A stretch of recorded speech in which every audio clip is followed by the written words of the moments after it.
Guruku Kiai Fakhrillah, membimbingku menuju ridha Allah. Panutanku Kiai Fakhrillah, menuntunku cinta pada Rasulullah.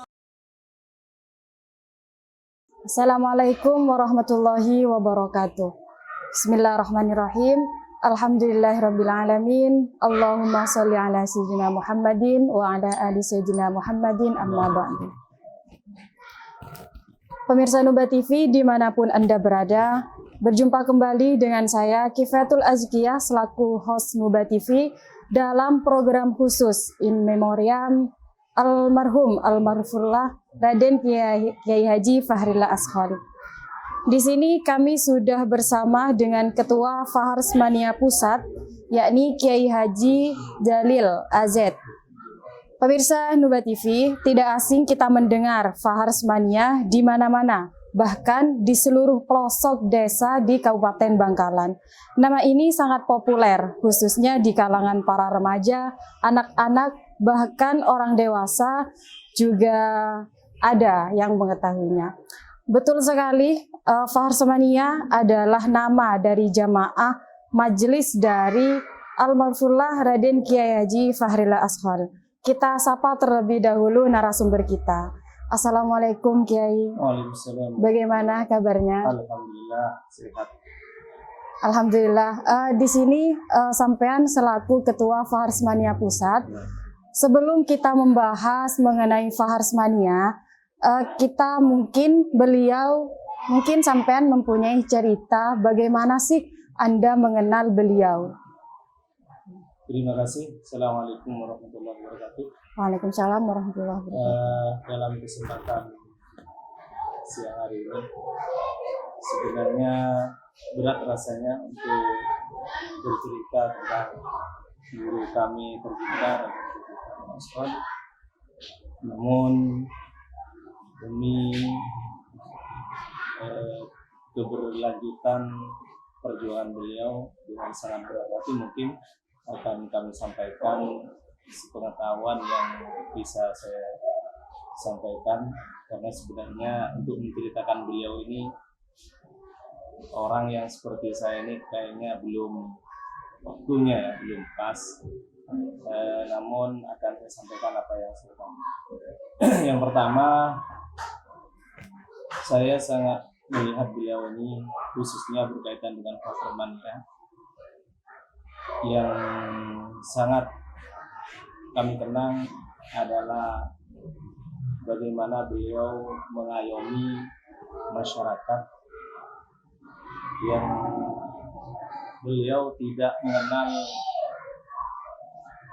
kelas, semua masyarakat itu sangat dekat dengan beliau, mulai dari orang yang alim, para asatidz, tokoh masyarakat,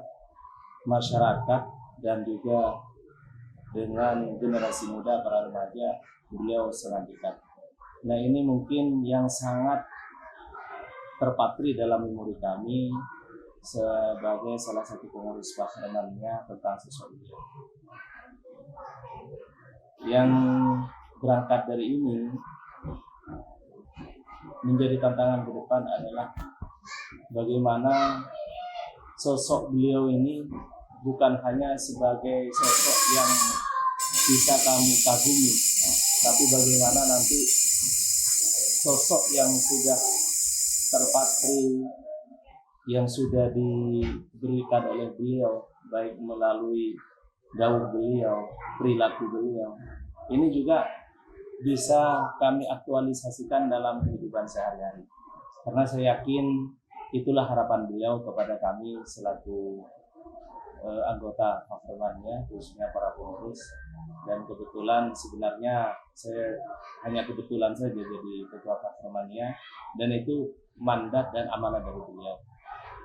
Karena Faharsmania ini bagi saya pribadi adalah kumpulannya para pecinta yang ketika bicara orang cinta ini sudah tidak bisa diukur dengan profesionalitas maupun rasionalitas. Maka saya memposisikan sebagai ketua Paharmania itu hanya ketika berkaitan dengan keorganisasian, keadministrasian. Maka tidak jarang juga, jangankan orang yang tidak ada di lingkaran, di lingkungan komunitas Paharmania, teman-teman Paharmania saja ini banyak yang nggak tahu bahwa Paharmania ini ada ketuanya, ada ketua pusatnya.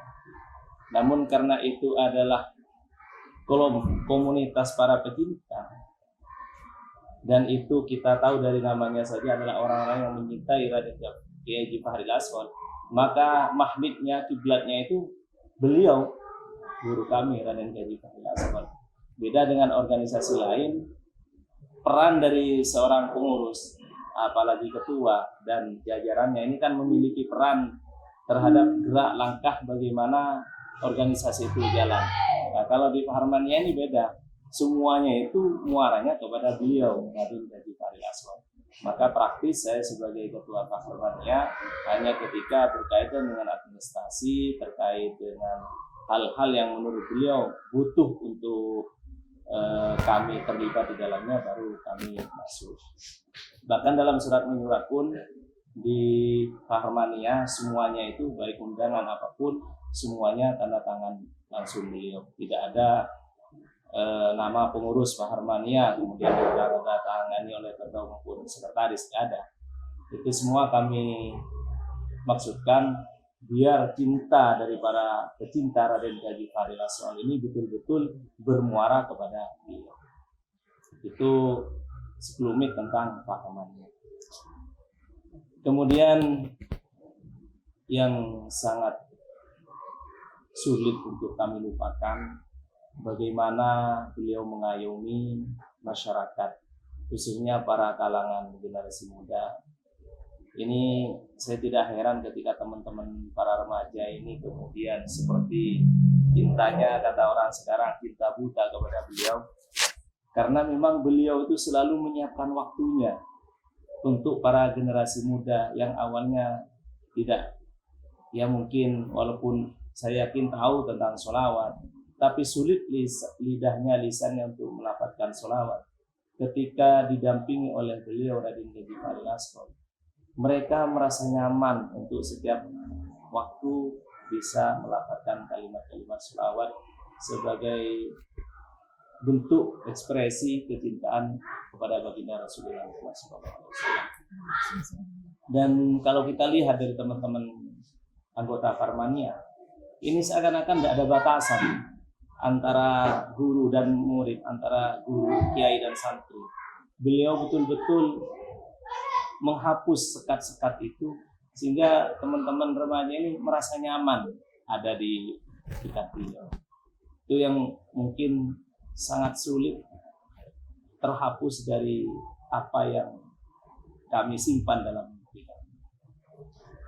Beliau Raden Kiai Haji Fahril Ashol selaku pemimpin dari Majelis Ahbabul Mustafa Bangkalan dan juga para jamaahnya yang dinamakan Paharmania. Nah, bagaimana dulunya perjuangan dakwah beliau sampai akhirnya ada yang namanya Paharmania?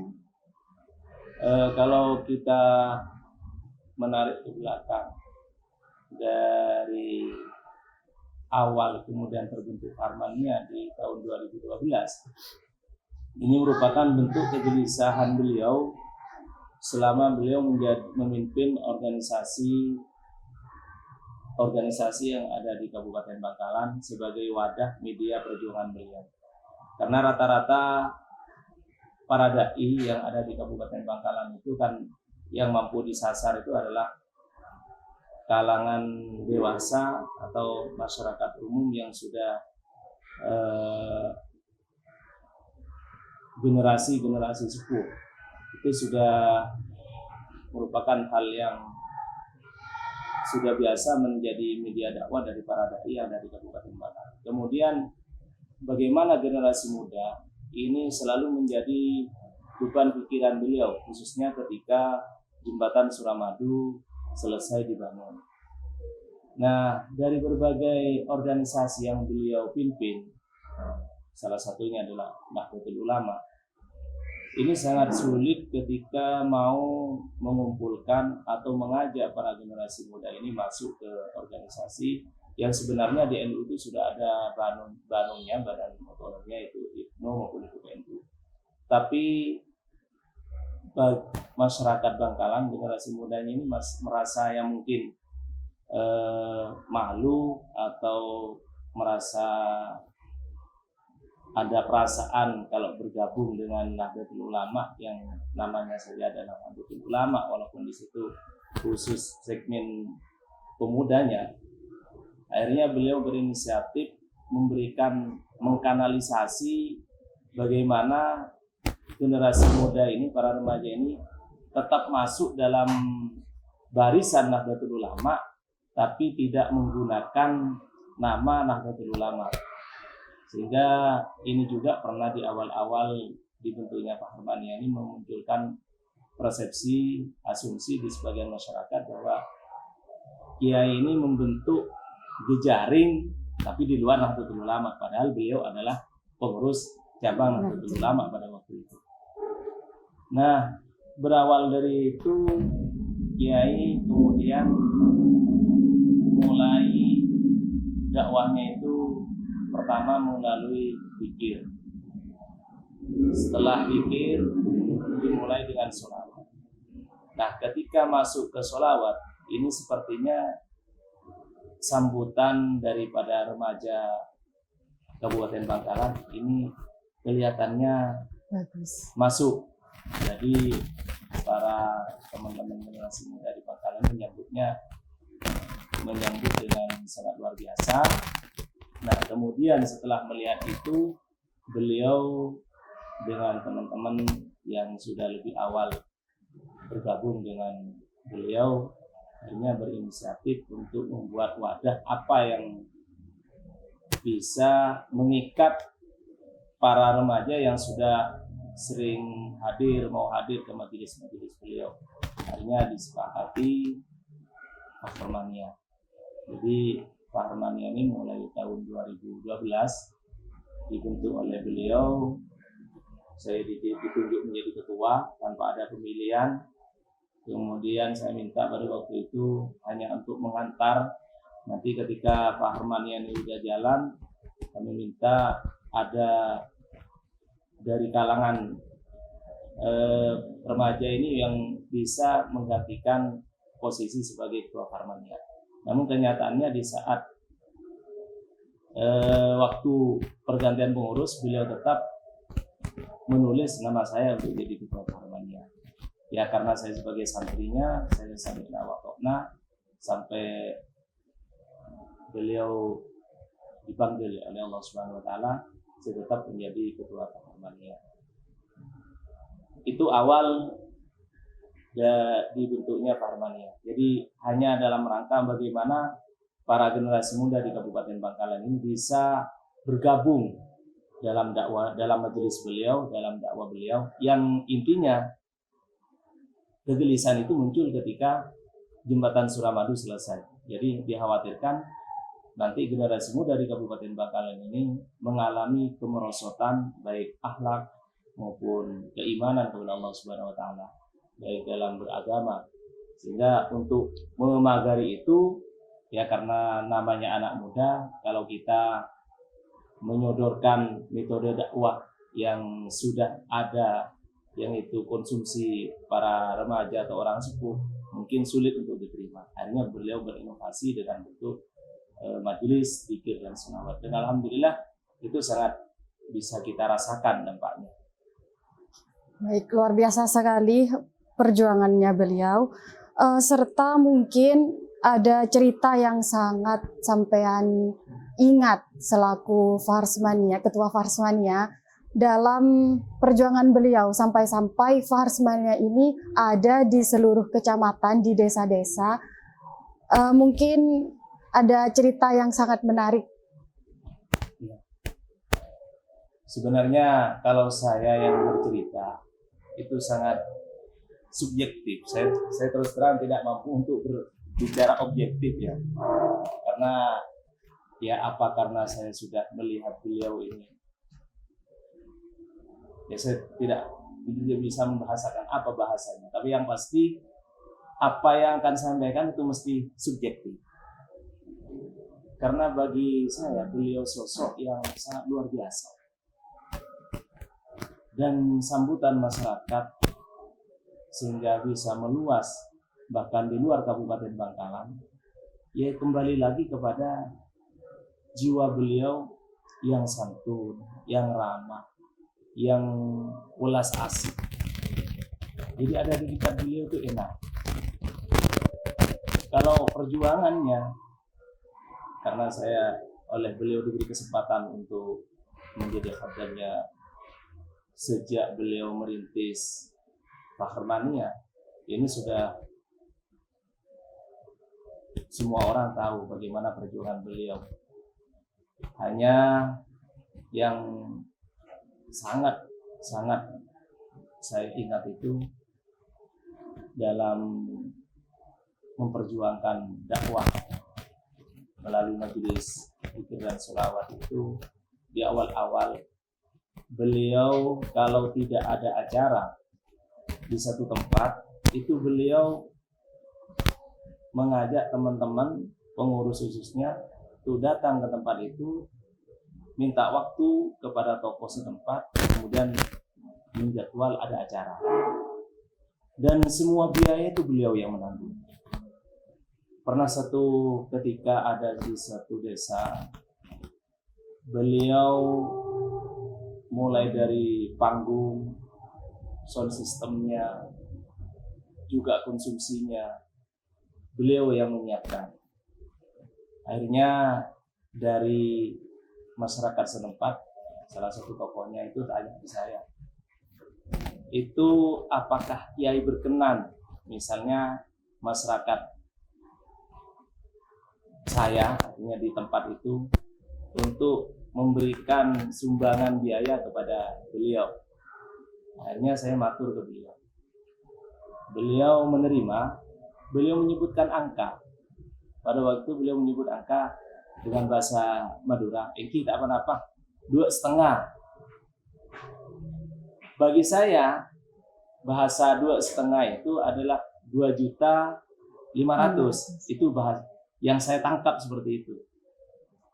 Akhirnya saya menyampaikan kepada tokoh itu bahwa Kiai berkenan, cuma jumlahnya 2,5 juta. Nah kebetulan di saat saya menyampaikan itu, Kiai Haji Fawaz Muslim atau Kiai Thayyib itu lebih mengerti bahasa Kiai. Akhirnya menegur saya, apa iya Kiai itu minta 2,5 juta? Saya jawab, iya tadi menyebutnya 2,5. Bukan, 2,5 itu kalau Kiai 250. Nah bagi saya sangat tidak masuk akal, karena transportnya yang bawa panggung, transportnya bawa sound system, transportnya teman-teman apa, juga masih ada operasional panggung dan operasional sound system, hanya 250, yang itu dari Bangkalan, dari Dembangan dibawa ke daerah Kecamatan Kuanyar misalnya. Itu kan tidak mungkin hanya 250 pada waktu itu. Akhirnya saya terjadi diskusi dengan Kiai Thayyib, karena tidak ada titik temu. Kiai Thayyib menyarankan saya menyampaikan lagi kepada beliau. Akhirnya saya matur kepada beliau bahwa yang dimaksud dengan 2,5 itu berapa? Ternyata benar, hanya 250. Ya jangankan saya yang kaget, Sohibul Makan pun yang ditempati acara itu juga terkejut. Beliau tokoh itu lebih menerima yang 2,5 juta. Itu pun sudah sangat kurang, sangat minim. Malah Kiai mintanya 250. Itu di awal-awal. Dan itu bukan hanya satu tempat. Sering di tempat seperti itu, di awal itu memang bahkan konsumsi Kiai membawa dari mana. Jadi perjuangan beliau ketika kemudian membuahkan hasil seperti apa yang kita saksikan sekarang, ini sudah bukan hal yang aneh lagi.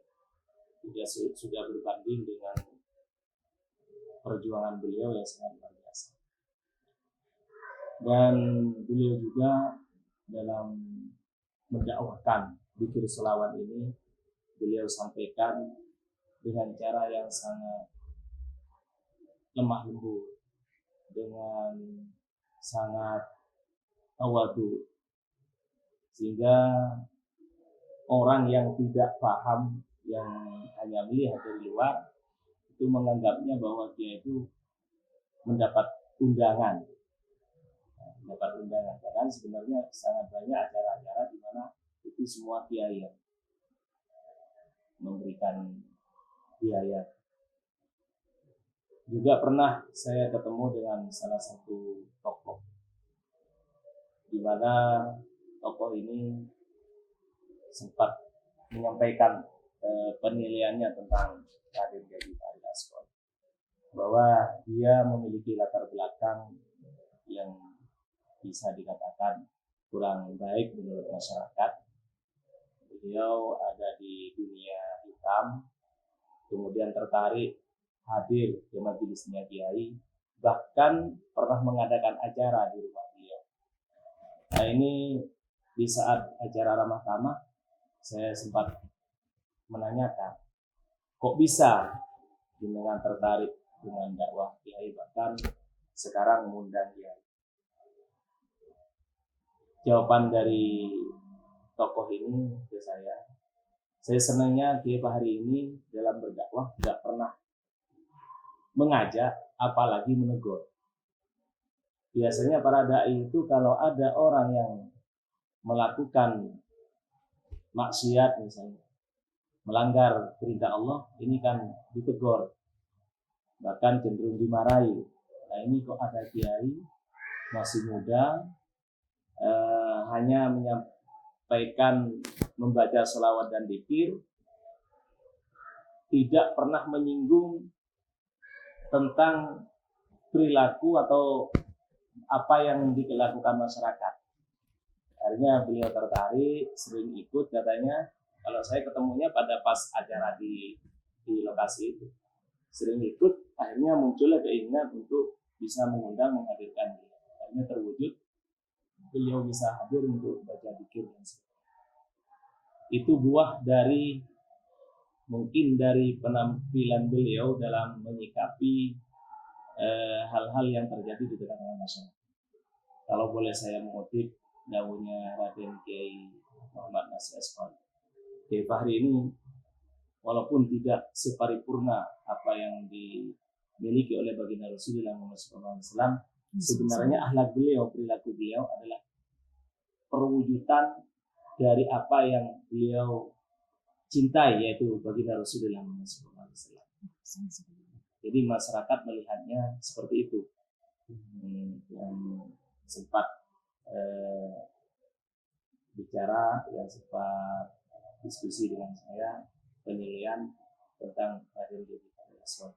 Beda lagi kalau narasumbernya atau yang menyampaikan itu adalah santri atau murid, itu kan sudah biasa. Kalau ini tidak, orang yang berlatar belakang menurut masyarakat itu dia ada di dunia kita. Jadi penilaiannya seperti itu, tertarik untuk bergabung di majelisnya Kiai, seperti itu. Baik, Kiai. Kemudian sekarang dengan jumlah jamaah Faharsmania yang sangat luar biasa banyak, khususnya di Kabupaten Bangkalan, di Madura, juga dakwah beliau juga sampai ke luar pulau, bahkan ke luar negeri juga. Nah, setelah kepergian beliau, bagaimana rasa kehilangan para jamaah tersebut? Ya.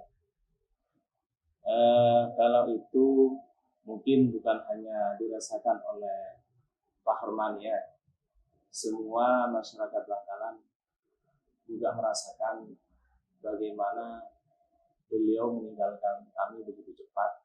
Dengan usia 50 tahun ini, kami anggap itu sangat cepat. Sudah pasti kami, khususnya Pak Hermania, sangat merasa kehilangan sosok yang selama ini seperti yang saya sampaikan di awal, mengayomi kami, menuntun kami, menemani kami untuk bersama-sama diajak oleh beliau mengenal cinta baginda Rasulullah SAW, mengenal cinta kepada Allah Subhanahu wa Ta'ala. itu sudah pasti sangat merasa kehilangan. Dan yang menjadi beban kami selaku pengurus Paharmania, bagaimana nanti ke depannya dakwah beliau ini tetap jalan. Kalau bicara siapa yang akan menggantikan, saya yakin Duriyah Syekhona Khalil ini tidak akan pernah habis generasi yang mampu melanjutkan perjuangan-perjuangan beliau. Namun bagaimana Paharmania memposisikan sebagai anggota pecinta Raden Kiai Fahri Laskol setelah ditinggalkan beliau. Ini yang mungkin akan menjadi PR kami para pengurus Paharmania untuk tetap mampu memberikan wawasan kepada teman-teman anggota Paharmania yang cintanya seperti yang saya sampaikan dari depan adalah cinta yang memang sudah tidak bisa diukur dengan rasionalitas. Cintanya itu sudah luar biasa. Nah, ini bagaimana nanti kami mampu memberikan arahan, memberikan pencerahan kepada teman-teman agar cinta yang teman-teman miliki yang sudah dibangun oleh Raden Kiai Fahri Laskol, baik cinta kepada beliau maupun cinta kepada Nabi Muhammad SAW, cinta kepada Allah, ini tidak lagi diekspresikan ketika masih ada beliau cintanya, tapi bagaimana cinta ini kemudian nanti menjadi modal dasar melanjutkan perjuangan Raden Kiai Fahri Laskol. Dan insya Allah ini bukan pekerjaan yang mudah, itu karena itu tadi ketika orang sudah cinta ini sudah tidak bisa diukur dengan hal-hal yang rasional seperti yang sering disampaikan oleh Gus Muwafiq. Ketika orang itu sudah cinta, maka bahasanya pun kadang tidak rasional juga. Itu kalau Gus Muwafiq sering mencontohkan bagaimana saya bisa kembali ke rahim ibu. Itu kan sesuatu yang mustahil katanya Gus Muwafiq. Tapi itu bentuk ungkapan cinta. Nah, yang kemarin cinta itu ketika masih ada beliau mungkin bisa diluapkan, diekspresikan, berhikmah kepada Raden Kiai Fahri Laskol. Nah, ketika nanti setelah ditinggal beliau ini sudah tidak lagi cinta itu hanya berwujud dalam bentuk seperti itu, tapi harus berwujud teman-teman yang memahami cintanya itu nanti untuk cinta kepada perjuangan ajaran yang telah diajarkan oleh Raden Kiai Fahri Laskol. Karena beliau walaupun tidak dalam bentuk bahasa, beliau sering memberikan pelajaran itu dalam bentuk sikap. Bagaimana sikap beliau terhadap habaib, bagaimana sikap beliau terhadap orang yang lebih sepuh, bagaimana sikap beliau terhadap guru. Itu ditampakkan di hadapan para Paharmania. Nah, ini harus nanti kami tanggung jawab para pengurus agar apa yang sudah beliau ajarkan kepada kami ini betul-betul menjadi pelajaran yang bisa kita lakukan dalam keseharian Paharmania. Kalau merasa kehilangan, insya Allah bukan hanya Paharmania yang berduka, tapi semua warga Bangkalan atau bahkan di luar Bangkalan yang mengenal sosok Raden Kiai Fahri Laskol ini merasa kehilangan semua. Namun apa yang pernah disampaikan oleh Raden Kiai Fahri Laskol, duka ini tidak boleh berlarut, tapi harus secepatnya kita mewujudkan dalam bentuk yang lain, yaitu melanjutkan perjuangan Raden Kiai Fahri Laskol dalam rangka memagari, membentengi masyarakat dari rongrongan-rongrongan paham Islam di luar Ahlussunnah wal Jamaah. Hanya dengan metode yang beliau sampaikan itu melalui zikir dan sholat. Baik Kiai, mungkin pertanyaan terakhir, kesan atau pesan untuk seluruh Faharsmania yang ada di luar sana. Silakan. Untuk teman-teman Faharsmania baik di Kabupaten Bangkalan maupun di luar Kabupaten Bangkalan, yang pertama mungkin saya perlu menyampaikan mohon maaf karena saya walaupun sebagai ketua Faharsmania tidak memposisikan sebagai pengurus, karena kami merasa hanya sebagai khotbah beliau sehingga jarang tampil, bahkan jarang hadir ke acara-acara di mana Faharsmania melakukan kegiatan. Kalau saya lebih sering hadir di acara-acara yang bersifat formal, yaitu rapat pengurus atau sosialisasi tentang organisasi.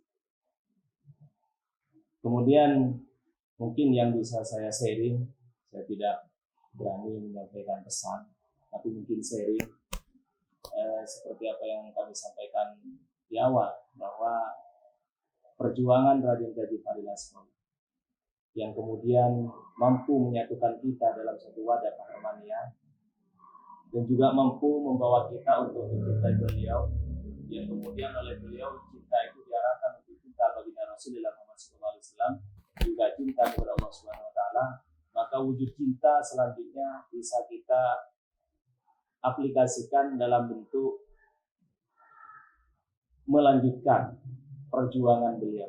Salah satunya di mana ada kegiatan majelis yang mungkin akan dilanjutkan oleh keluarga besar Syekhuna Muhammad Khalil, kita harus tetap hadir sebagaimana di saat dihadiri langsung oleh Raden Kiai Fahri Ashol.